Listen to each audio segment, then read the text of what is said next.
What up, people of all ages and sizes, and ladies and gentlemen and otaku?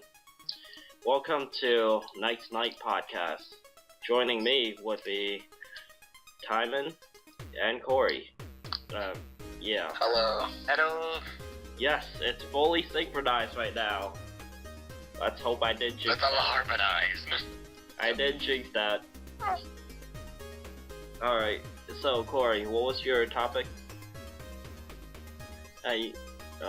I had the topic for tonight. I was thinking we could talk about like revolutionary games, like games like when they came out, like they changed a lot for their genre. You know? GTA. Because I've been hearing this a lot talk about how Watch Dogs is the future and how amazing it is, and it's a good game, but I think I don't know. It hits the same basis as some of the other revolutionary games we might be talking about tonight, so we'll see where it goes. Yeah. Speaking of Watch Dogs set to release for later. Is it? Yeah, it is. I think that's what they said. I'm not sure though. It's not out yet. Anyway. For Wii U. I'm not getting that version. Yeah. I already have the Xbox 360 version, so I'm good. Although I've never played it, I'm like, it's nice, I guess. Yes. Anyway. On the revolutionary games subject. GTA. Let's talk about... Alright, let's talk GTA. A game? GTA, I think, is a game that really stood out when it first came out because it was controversial. There were no games that revolved around you, like, breaking the law. Like, that was kind of not a thing that people thought would be fun. And I mean, now look at the franchise, how much it's worth. Candy Crush earned more money than them. Yeah, that's because, I don't know. I think Candy Crush is just, like, a more simple game that more people could really enjoy, because I think GTA wouldn't really appeal to a certain demographic, but Candy Crush, everyone likes candy, everyone likes Crush, everyone likes sagas, so... You have a point there. GTA, it's like, do you enjoy killing? Do you enjoy shooting people? No, this game sounds like... Yeah, it's like, not everyone will like doing it, but Candy Crush, who doesn't like candy? Yeah. And I guess it kind of appeals to people that way. Alright, so what's another game that is super revolutionary?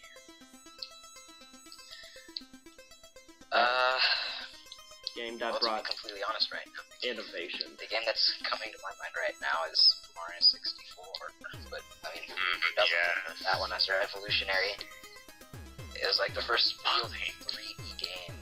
Everybody lost it. Yeah, I know. It was amazing. Oh my god, yeah. Wait. I've actually...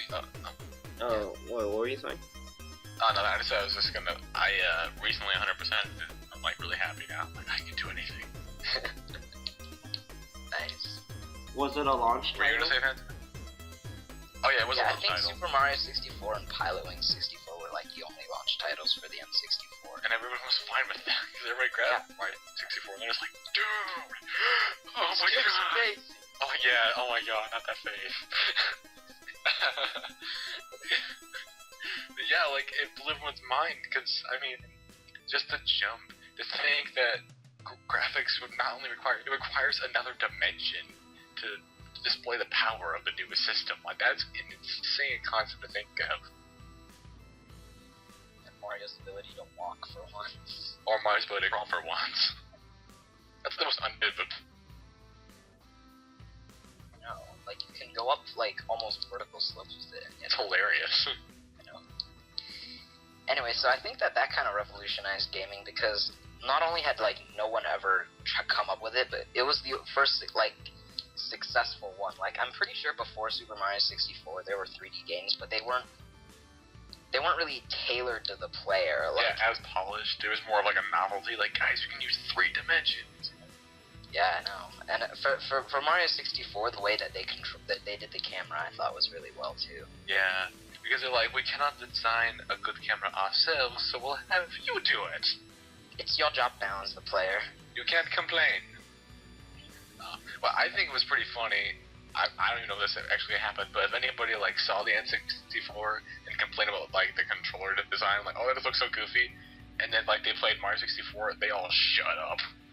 Like, well, let's go for this. And the thing is, Nintendo's design for the N64 was actually kind of an insurance in a way, because basically they added the control stick for 3D games that they were going to design, like Super Mario 64.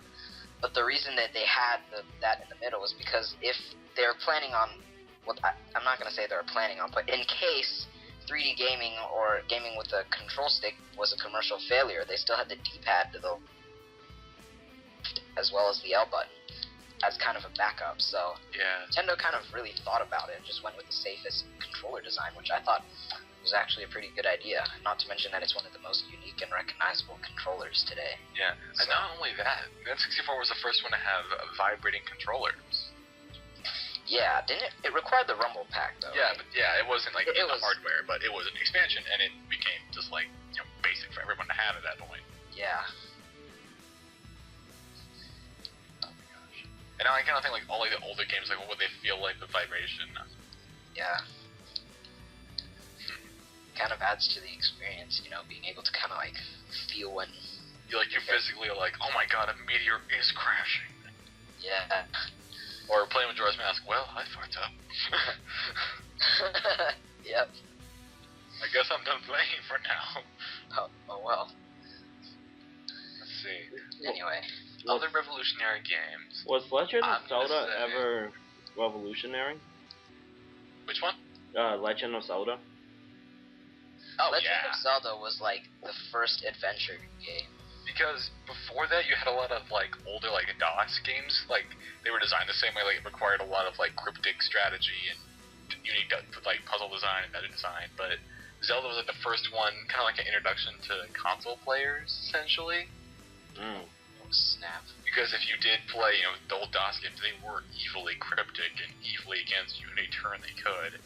But I tried playing Daggerfall once. Elder Scrolls. I died in the first area in the game. Those games are hard, but they are not nice to the player.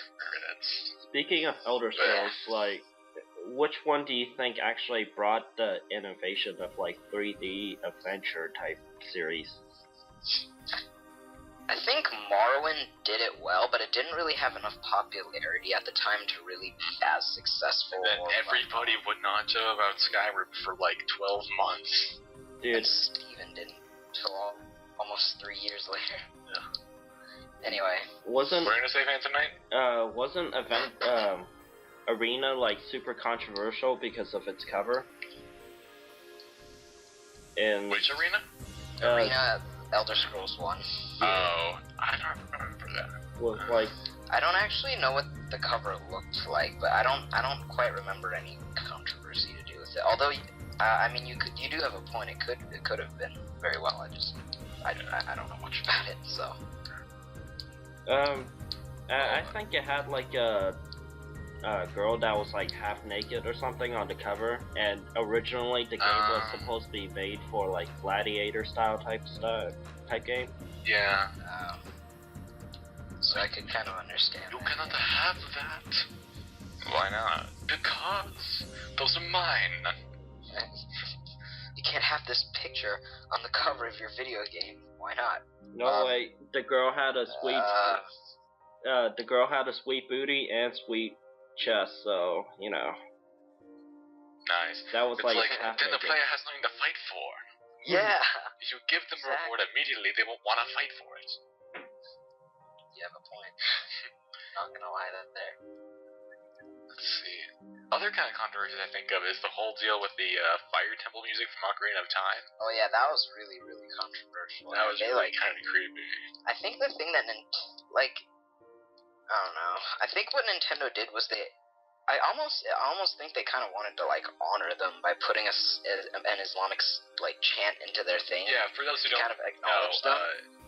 But the original... chant, I think the chant was supposed to be said without any like additional music or something like that. And that's why it caused so much controversy. Yeah. For those who don't know, the original design of Ocarina of Time in one of the temples. One of the songs is like this really creepy, just like unsettling music, but has like this Islamic chant in the background. And a lot of people were like freaking out when they first heard it because they're like, "What the heck is going on?" It didn't like deter from the gameplay. It was just like the one weird song. And then like later versions of the game, they didn't change the song, and it was like, what happened? People were freaking out over it, and it's like, what was this here for? Was there It any? didn't really mean anything. Wait, was there any background story to that? Why like they added that for that one section of the game? I'm not sure exactly why they added it to that section specifically, but I think it kind of added to the ambience of it really well. Yeah.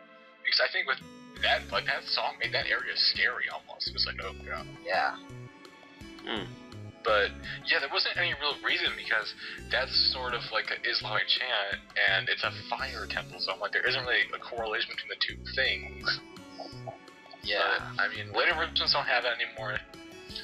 Some ROMs do. If you find them online, some emulators have it. You probably find a ROM of it. It's really creepy. I was like, oh my god, what do I do? Yeah. Because like when it comes Speaking to of Ocarina of Time though, and the whole thing about revolutionary games. Wait, what fan night? because like Nintendo has like a bunch of, they basically have like a background story for like everything. Like over time though, they like spill the background story little by little. So. Like, we're gonna, and then Timon, we're gonna say about Ocarina of Time. I was gonna like go back to the whole thing about like revolutionary games because Ocarina of Time is hard getting system was a Whoa. that did. It's kind of like what they do with the Mario 64 camera. It's like, we can't make a good camera, we'll have you do it. And then for the targeting system, we can't get a good lock-on system, you do it. You know what I mean? Because they couldn't make it. That's why they make it, so they the player make it, essentially. Yeah. It was definitely perfected later on, too. I think Wind Waker did it perfect, but... I don't know. I know there's some people who don't really like it in Wind Waker, but I don't really know. Yeah, let's see. Ocarina of Time was definitely revolutionary. Just the design of it all. It didn't take, if you look at it from like far back, you realize it didn't take any real risks. But that's why everyone liked it, because it didn't try to change anything too drastic. I don't know. I think with the whole inclusion of like the 3D worlds and environments, as well as the puzzles, and temples, I thought it really like tried to add new things. But it's still, but I agree with you too. It's still really stuck with that whole formula of you explore a dungeon, get an item in the dungeon, and that's not bad, because if you do too much change at once, people freak out and like tend to leave in general. So it's okay to kind of ease them into it the first time or second time. Yeah, I know. Then we get Skyward Sword and everybody freaks out and says it's horrible and I don't know. I don't think Skyward Sword's that bad. It's a different topic for a different day though. Yeah. Let's see. Other revolutionary games. Do you have one fan tonight? I was thinking more of a Castlevania. Oh yeah. Castlevania, man. Like, many games use that formula now, so. Now, if people don't know what Castlevania has... yeah. Yeah. I was gonna explain the formula. I was gonna say... Oh.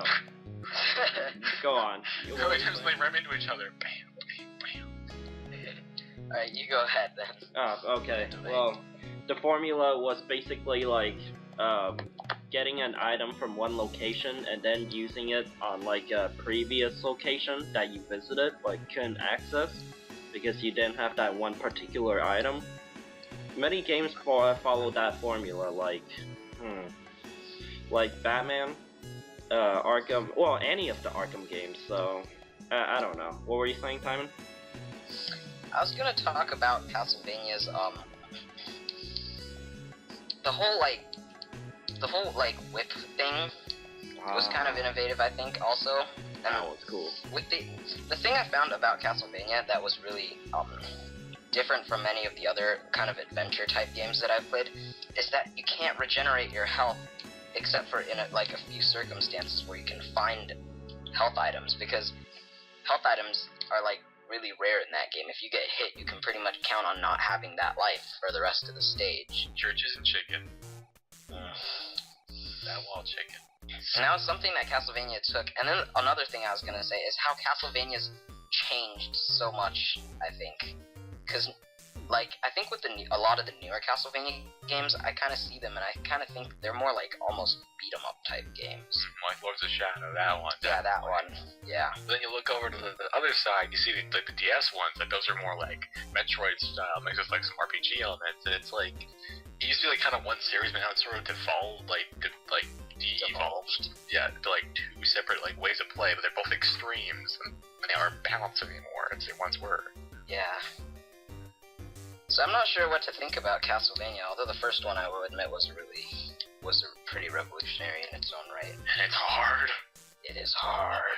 And I was thinking, like, everyone says, oh, 4 is the best one, so maybe 4 is easiest. No, 4 is still hard. No. I tried Symphony of that. No, that's still hard too. And then everyone hates on the second game. It did some crap. I don't know. I haven't played it. I haven't played any of them, actually. I've just seen people play them, and I don't know. The second one didn't look too bad, though. Was there anything about the second one that kind of, like, made it worse than the first one? It did a lot of busy work. And it was, like, in the towns, it would give you hints on what to do next. But they weren't even hints. I'm not kidding you. One I can remember from offhand was the Lidls in your soup will help you go far in life. Oh. And I'm like, thanks for the hint, guys. I'll totally use that. Yep, because I can drink soup in this game. Nope. It was repetitive in its design. It was tedious in how it like used hearts as currency and you had to grind for money essentially. Yeah. And then there wasn't any help from the outside, so there's a reason people don't like it. But yeah, sometimes really repetitive gameplay is really just kind of like a turn off for a lot of gamers. But you look at games like Call of Duty, all you do is like shoot people, and yet you wonder about how it has like how so many people play it. And the trick is the customization. There are so many ways you can do so many things. The yeah, dog, but do people man. really customize that much? I mean, it almost seems to me like people choose one play style and stick with it. Hey guys, don't diss Call of Duty like that. They were so revolutionary that they had. They were revolutionary like for their time. I'm not gonna lie. Nah, I'm talking They were about. really good. I'm talking about like their next gen dogs and fishes that swim either way. If you know what I mean. So okay. Advanced Warfare, it's gonna happen. Yay. That's the next one it's gonna call it. Instead of Modern Warfare, it's Advanced Warfare. So Yep. Here we go. Can't wait. Well, that's for later day though. Yeah.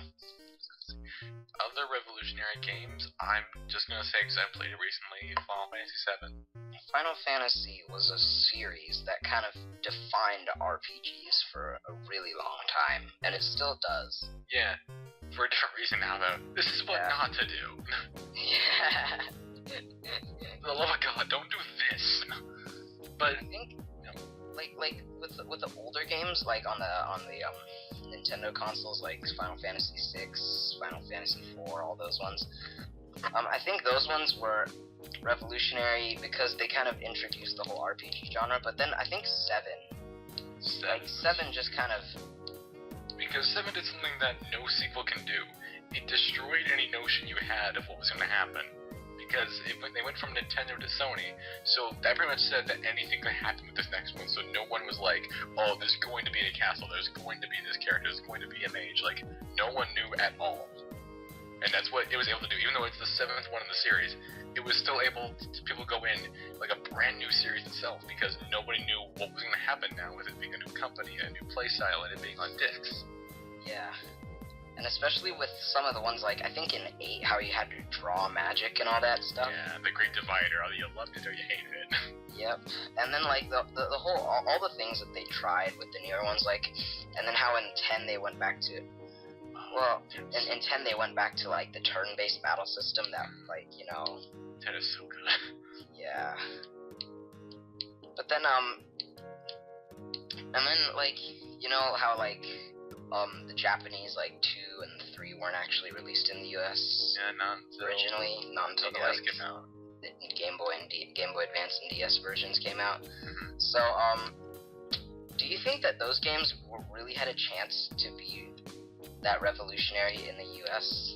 Back when they were first released? No, like 2 and 3. How since they weren't released in the US and they were instead released later? Do you think they had as much of an impact as they did in like Japan, where they were originally released? I want to say it was for the benefit of 2 and 3 to wait, because I've kind of seen what they did with 2 and 3, and they made them not radically different, but different people would get mad and super duper difficult. So I feel like if 2 and 3 did come out in America when they were first released in Japan, it would be, I'm not going to say the death of the series, but it would definitely make things harder to kind of continue on. And then 4, yeah, then 4 stayed everybody, pretty much. Yeah. Everybody loved 4. And then everybody loved 6, too. Everyone loved 7. People were kind of partial towards 8. And then people love 10. That's pretty much the general reception of 10, I think. And 9 is the best, but no one ever looks at it. You hear it here first, guys. Final Fantasy 9. My favorite. Okay, any other games you can think of, tonight? I was gonna say that you just helped Square Enix sold a few more copies of Final Fantasy. Yeah, maybe. If I can help 9's numbers, I'll be happy. Oh, God. I don't know why. It's like, part of the charm is that no one looks at it, but it's just, it takes all the best elements from the entire series and puts it into one game. That's all it is, and I love it. But, again, different time for a different day. I can go over 9 for like an hour. An hour, yeah. Let's see. Think of some other revolutionary games. Let's think of some. What are some other genres of games? I just thought of 2 games that might blow your minds away. Maybe Go not. for it. All right. Okay. Assassin's Creed 3, the ship battles, and Demon Souls. Oh, yeah. With the Assassin's Creed, I could definitely see with the new from a play, everyone was just kind of surprised when that first came. But I completely see what you're saying with the, with Demon Souls. That was really crazy. Like, that one was the first time, really difficult, like, either you did it or you didn't, like, kind of game. Really just, like, hit the mainstream. People were, like, trying to figure it out. People were getting better and giving up, and it was really crazy. Yeah. I don't know. Wait, what were you saying? No, you first.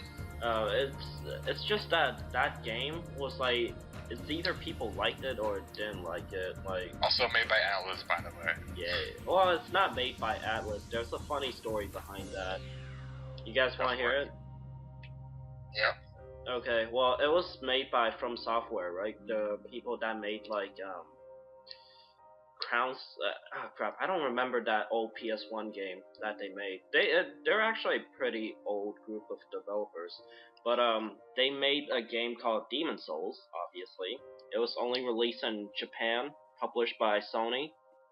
But Sony thought that it was such a terrible game that they don't want it to be ever touch US or any of the Western countries. Yeah. So Atlas picked it up and published it and distributed it everywhere, so... Seriously, if anybody's watching this or anybody in this car right now, do yourself a favor and, like, worship Atlas, and you'll be good to go. I'm already worshipping Atlas for the Etrian Odyssey series, which I think is a really good dungeon crawler. Because Atlas makes no bad games. There isn't weren't they bought by Sega or something? Yeah, their original partner company had to go bankrupt, so people were kind of scared where they were going to go, but they were put on sale. And it was really weird, because the auctioning, Nintendo was in there for a while, and I was thinking, if the two of them teamed up, it'd be an unstoppable force. And then Sony, not Sony, Sega was like, oh, we got you, and I'm like, wait, Sega has money? They can buy things? Oh, God. So I think Sega's still a pretty prominent software developer. They are, because they do games for everybody, pretty much. Yeah. It's just that, their hardware days are over. Sadly, rest in peace, Dreamcast. We're taken too Dreamcast was, revolutionary. Yeah. Have you the Dreamcast? Like, that tiny, screen thing that came with it, and then you could take it out and, travel with that? Yeah. And then, nobody thought that was a good thing. But back then, that technology would be amazing back then, Yeah, I know. And I think the graphics are stunning, because, that's sort of PS2, GameCube era graphics, but they were out during the generation before, so Sega knew how to make beautiful graphics for their games, but I guess graphics weren't enough? I don't know. I mean, graphics are a part of the games, but I don't think they're that. I honestly don't think that they play too much. Oh, no, not really, no. But I mean, just to be a whole generation ahead, And then like, just like yeah, that gives you some attention. But yeah. we're at a point now where we really can't have like a new like, oh my god, because we pretty much touched it at this point. We'll probably find a way to go up higher, but it's gonna be pretty hard to find. In your opinion, which generation or which system had the most revolutionary games that like no one has ever seen in a while or haven't seen before? Revolutionary games? Games or like game generation? Because if I was gonna say like most like revolutionary system, PS2 definitely. Oh.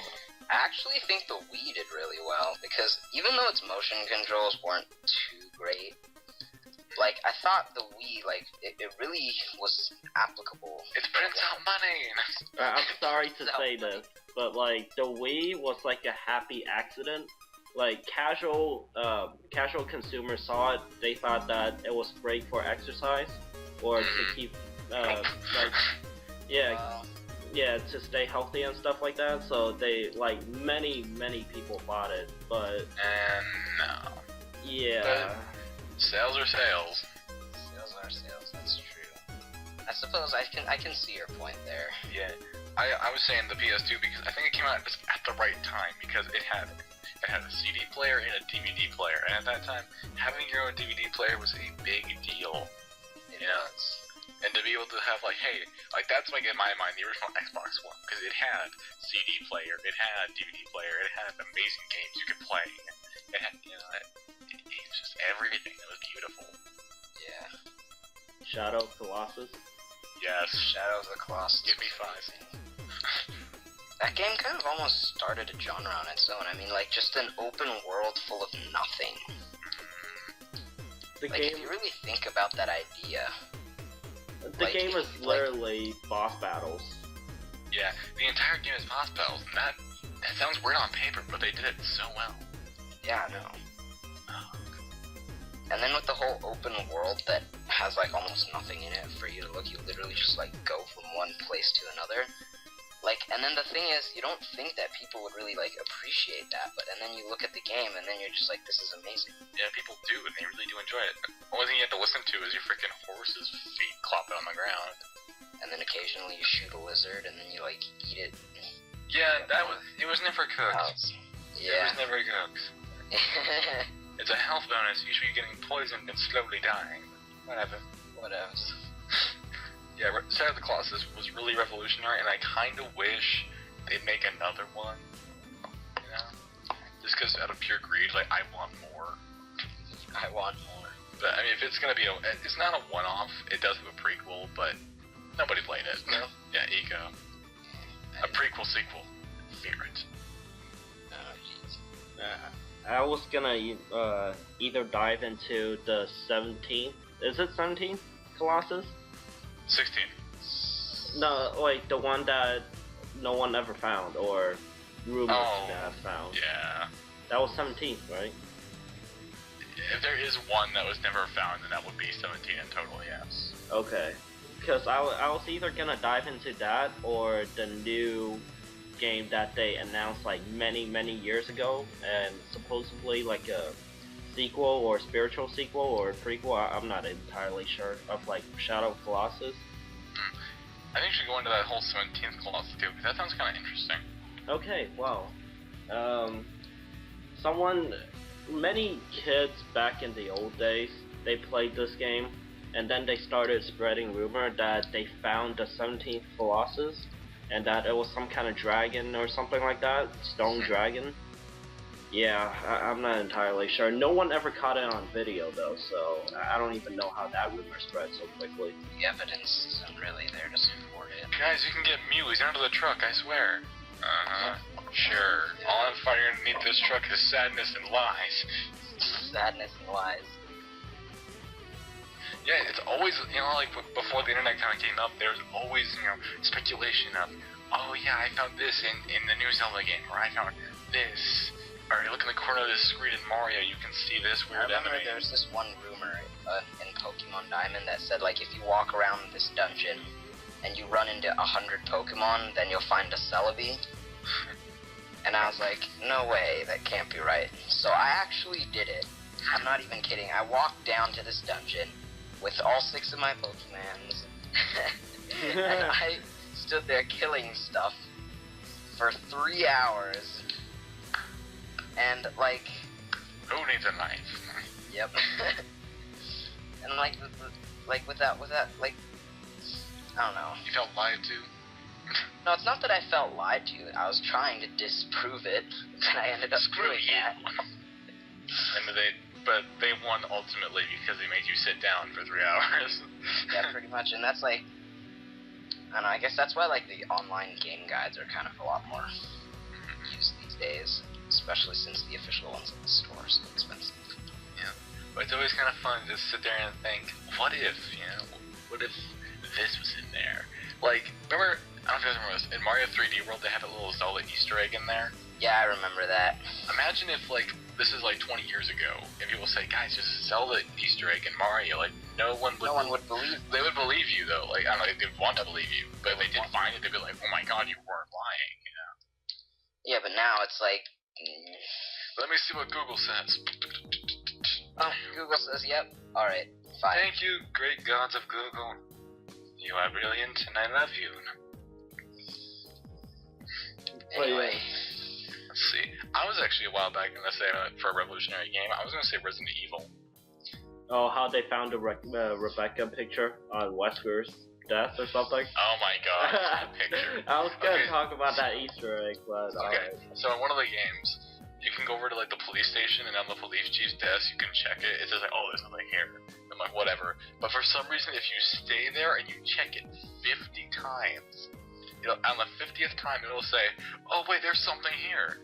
And it pulls up this random picture of like one of the characters, but someone photoshopped some guy's random face on her, and it's like, what the yeah, it wasn't Photoshop. It was like one of those.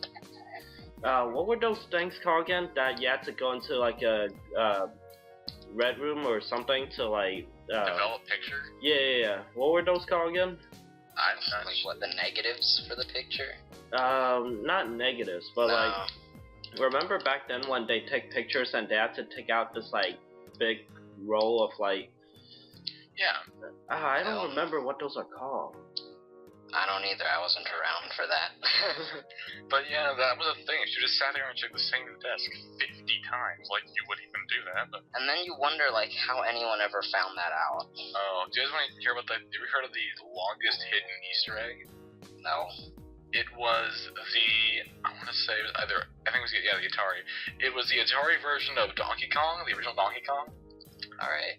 I think if, what was it, like, you scored a random amount of points on a certain level, like, and died at the right second after jumping over, like, a certain barrel. I'm not even kidding you, like, it was crazy. But if you did get it, what happened on the title screen was underneath all your options, there would just be some letters. Just, like, 3 random letters, and it's like, what the heck is this? And it turned out to be, that was the developer's, like, initials, because when they ported the game from arcade to Atari, they only had one programmer, and he did everything. Oh. So he's like, screw you guys, if you're gonna do all this, I'm gonna hide my name in here. And it took like 35 years to find it, but they did it. But of course now, you can just like open up the ROM and some dude could literally just be like, oh, well, There's 3 random letters here, wonder why. Wonder what it means. What does Google say? I love Google and I use it every day, but man, it takes a surprise out of stuff. It does. That's why I use Yahoo instead. Because I don't want clear answers. I use Bing because I'm a detective. Yep. I remember when schools first was like, Bing, it's the new Google, and I was like, really? Well, No, I'm going back to Google. Change is scary. Back then, Microsoft had like a gigantic Bing campaign or type thing like that, and they tried convincing everyone to use Bing, but guys, it's amazing. We promise. At launch day, why not use Google? Yeah, Google's cool. Dude, Google is has literally a Pac-Man. term. Like, people just Google it. Like, that's literally a term now. So Yeah, Google. They say Google, but Google is a verb now. well, it was already a noun. So. Yep. Oh goodness. Wait, what were you guys saying? Nothing. Okay. Well, I'm just gonna dive back into like the ship battle thing. Okay. Some people might like tell me that I'm wrong and that Assassin's Creed 3 didn't exactly start the ship battle thing. That's the worst game in the series. What do you think? You just die. No, well, here's the thing. Connor, what the heck name is that? It's a dumb name. He's a Native American. You got Connor? That's stupid. But I was gonna say Legend of Zelda Wind Waker with the ship thing, but did Wind Waker have ship battle? I wasn't sure about that. Not like hardcore, like ship versus ship, like. No, Wind Waker was more like, oh, you shoot them 5 times, they're dead. They shoot you, you fall off the boat, you just get back on. The most epic battle was, oh shit, is that a shark? Yep. And you jump over it like a whoa, boats can jump. Oh no, okay, see, like, I don't know if I'm the only person who does this in Wind Waker, but basically, whenever I see a shark, I put away my sail, pull out the boomerang, lock onto the shark, and throw the boomerang at it, and it turns out that the boomerang instantly kills the shark. Seriously? Yeah. Dang. Oh, I actually have an idea from the revolutionary game. Do you want to tell us a lot about the ship battle? Sure. I don't really care. Okay. Let's see. For the next revolutionary game, a series I loved way too much, Smash Brothers. Oh. Smash Brothers revolutionized fighting is what you're trying to say? Yes, it brought a new type of fighting. It wasn't get that bar down. It was get that bar up. That's very true, actually. It's like, guys, I'm at 100. Oh, he going down. Like, I think the first original real fighting game was Street Fighter. I thought it was Mortal Kombat kind of like Mortal Kombat also was really popular and all that blood stuff. was so nice. Oh yeah, that was what they were famous for. Now that you think about it. Yeah, and then the SRB came after that. We need some sort of control on this because that's a lot of blood. Guys, no, right next door to the fight is a ketchup convention, and they're kind of spilling over. Relax. Anyway, so I think the whole idea of Smash Brothers, instead of being really like kill the other player, they kind of have a more an idea more of like knock the other player off the stage. Yeah, but you killed him. Yeah. Okay. You used freaking Lucario's Aura Blast. He's not gonna get up from that. Unless he uses a whole fly off the stage super. Yeah, but we'll get into that later. So, and then the whole thing with the whole idea about knocking people off the stage, like, that kind of reminds me of sumo wrestling, actually. Like, how the idea is, like, knock the opponent out of the ring. Like, and it's kind of different because you don't actually try to, you're not hurting, you're just harm your opponent. I actually kind of like that style more. Yeah, because it's like, the person can get right back up and just fight again, It's not like, oh, and he's going to the hospital. Yeah. Freaking Mike Tyson biting off someone's ear, like, good job. That was... Mike Tyson had it. You don't mess with Mike Tyson, you just... Don't say his pigeons smell, you will die. You will die. Metal Gear. Metal Gear. Revolutionary? Maybe? It was. I think its concept was revolutionary, and the first game was really good, but after that, it kind of declined. I mean, I know there was I forget which one it is, the one that came after that, like the 3D one where you can sneak around and shoot people. Like, that one was really good, but I think the stealth mechanic really set the whole, like, thing for stealth. Yeah, set it apart. You kind of realized stealth is a good way to play. It kind of actually, you could say it helped the Batman Arkham games in a way because that also uses a lot of stealth. Yeah, it does. I can definitely see what you're saying though. Like, you could see a definite decline in some of the games because 2 was very alienating. Because everyone's like, I want to play Snake, and you get this random guy that no one cares about, and his wife no one really cares about. Yeah. I kind of have two things to dive into. Go for it. Metal Gear, to me, feels like it wasn't the first, like, No, yeah, when it went into, like, the 3D era, Metal Gear, like, adapted very well, I think. But another game that I thought that blended very well into the 3D world was Splinter Cell, because you got to, like, crawl everywhere, dodge lights here and there and stuff like that, while Metal Gear was just, like, you know, crawling and stuff like that. Wait for it and shoot him. Right back in the box. Speaking of that, actually, I think one of the shoot, now I don't know which game I was actually gonna think about, but there's that one. You know the cover system in all of like 3D shooter games? Yeah, like Gears of War. There's a Gears of War. What was the first game to really have that? Now that you think about it, it wasn't really good. Okay, who innovated that? No one really knows, but it was Gears of War that made it revolutionary. At least that's what I believe. That or Mass Effect. It's one of the two. I think Uncharted also used it really well. And Borderlands did it too. Borderlands? Everyone used it. I think Borderlands. Yeah, I think Borderlands did it. Okay. I'd be wrong though. Anyway, so I think that was also a really revolutionary game mechanic that a lot of games had. That I don't know. I just thought it was kind of important to bring that one up. Yeah, it's like as a good army person, you can hide behind a corner but know right where the guy is, and then stand up and shoot him perfectly in the head every time.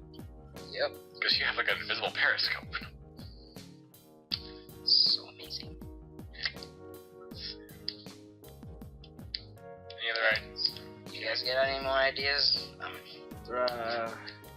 of running dry on ideas. I was gonna dive into like the history of Metal Gear, of like how the stealth mechanic kind of worked back then. Go for it. Alright, go ahead. Okay, well, you guys know why they made, why Kojima made that game to be stealth game in the first place, right? Not really. Okay, well, I don't remember what system was it that first came out. It was like PSX, I think? No. Yeah, PS1. Oh, no, now that you think about it, it was way before PS1. But, the system that they were working with wasn't exactly strong enough. Yeah, he was gonna be making like a... Wow, okay. Anyway, he was gonna make like a complete shooter type game. Supposedly revolutionary for back then, kinda. But since the system wasn't strong enough to have that many people on screen at once, and that much ammo firing at once, because think about it, if they had 10 people in the room and they all started using machine gun, that would frickin' brick the system, whatever it was using back then. Yeah, so they had to be like, I can't shoot, but what can I do? Oh, I can hide. Oh, okay, you gotta be racist now? Yeah, I'm just trying to tell like Kojima. I'm low-balling on the tone of the voice too, I swear he's not that deep. Anyway. So, but with the whole stealth mechanics, though, that was almost like one of those, like, mistake type things, right? Yeah. Like, where they tried to do something, but then they couldn't, so they were just like, well, I guess we could do this, let's try this, yeah. Yeah, that reminded me of, you guys remember GoldenEye for N64? Yes, oh my god. How odd. The multiplayer was actually an afterthought. The multiplayer was created in 2 weeks, like, a month or two before the game actually came out. They're just like, wait a second, you want us to throw multiplayer in? It's like, yeah, sure, why not? And then it became the most played multiplayer ever devised ever. Except for when people played as Oddjob. Oh, no, you defriend that person right immediately. You're just like, oh, you're a dick. Because, I don't know, Phantom, do you know the trick with the Oddjob? Wait, what? One of the characters in GoldenEye. Oh, yeah, wasn't he, like, very short or something? And, Yeah, like, it was super hard to hit him? Shoot him with the gun, so you have to do the karate chop, and that doesn't do as much damage, and he runs really fast. Yep. It's like, oh, Jesus, just stop. Yeah. But, yeah, like, I just think it's weird how they just almost didn't put it in, and then it became, like, the biggest thing ever for, like, a year straight, just, like, GoldenEye split screen. I thought they would at least have online back then. No, we're talking like 98. I think the first Nintendo console to have online was GameCube, and they didn't really do it very well. No, that was pretty bad. Yeah. But I think the one that did it really well was Xbox original, because they actually had their own, like the fans created their own online network before Xbox Live. It was ironically called Xbox Connect. Oh, okay. They were just like, oh, well, we're connecting through the internet, so let's call it Xbox Connect. And then 10 years later, 10 years later, they're just like, oh, you stole our name. The fuck? I mean, it looks stupid, so I don't want anything to do with it, but... Yeah. Yeah, it's weird how sometimes, like, ideas you want to cut out, or ideas that don't plan out originally in your head, can sometimes lead to better things that are revolutionary, things that help build a future even, all through a mistake or a limitation or something you didn't plan happening that happened. Yeah. What about the Doom series? That was just fun. Mowing down demons with my BFG. But then again, didn't it like become like a mod or something, and then everyone started making like their own version of Doom? Like, didn't even X-Men started doing it? Or Marvel? I never heard of that. That might have happened though. Yeah, everything in Counter-Strike, perhaps. No, that was a different engine, I think. But like, friggin' X-Men and like some cereal boxes even had like a Doom engine, and like people made different. I'm not sure, but like it went really crazy, and everyone. It'd be kind of cool if everyone like divide their own versions. So, like, guys, play my version. Mine has unicorns or something. Unicorns? I'd Are you shooting the unicorns, or are you the unicorn? I think the unicorn's a gun. Oh. Okay. That's innovation right there. But like the really awkward part is like you have to like rub the horn. It's like, oh. Hey! Stop giving Nintendo so much idea, alright? They gotta pay for it. Somebody already did it, don't worry. So, I think we're pretty much wrapped up on this one though. So how are we doing on time? 47 minutes. Wow. Yeah, I think we're done. So this has been a pretty decent length for a video. Yeah, definitely. This has been a lot of fun, guys. We can do it again. Alright. Oh yeah, next week, if you guys are down for it. Yeah, totally. We'll try to get one out like every week. Next week I'm on the road. Oh, really? Driving. Well, it's just the two of us. Be scared. Oh no, he's gonna do something to me. I'm scared. I'm gonna do something you can't stop me. Next week, if it's the two of us, I will do something and you'll hate me for it. I'll do it. Okay, what are you gonna do next week?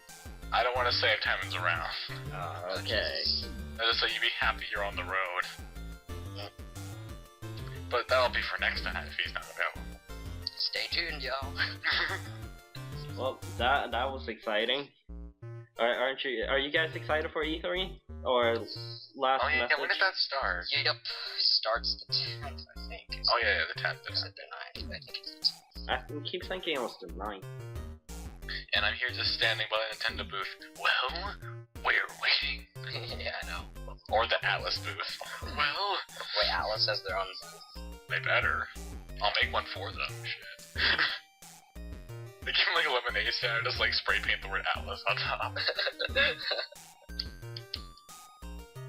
Okay, any last message for E3 or for generally life or gaming itself? They better announce a new Zelda. I'm just saying, Nintendo, if you don't do this one thing for me, I'm gonna disown you. No pressure. I'm excited. All I want for E3 this year is just a Persona Q release date. That's all I want. Wow. It sounds dumb, but it's all I want. I want the new Call of Duty release date. Oh wait, that's the same every year. You'll get it, don't worry. They'll show off a new, like, thing, like, oh, now you can have your attack dogs ride your horses, so then when you use the buggy's also on the horse, and the horse made a C4, and then it all explodes.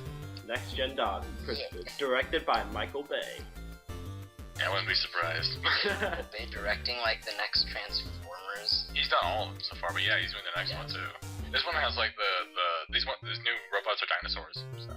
Are you fucking kidding me? They are. No, those are actual Transformers. Those aren't like original for the movie. Those have been like characters since early 2000s. So. Wow, I must be like. I thought I knew stuff about Transformers. Guess I don't. Yeah, Hasbro was like, okay, people like Transformers. Now, what is it missing? Let's see. Giant robot fights. It needs dinosaurs. Dinosaurs. Oh, brilliant. Jurassic Park had those. Let's put them in. Yeah, exactly. Oh god, I could say so many things about Hasbro, but I'll say that for another day. For E3, Okay. I just can't wait for like Battlefront. But then again, like freaking. Okay, whenever I think about Star Wars Battlefront, I keep thinking about EA. That thing, man. That puts a bad taste in your mind. Yeah.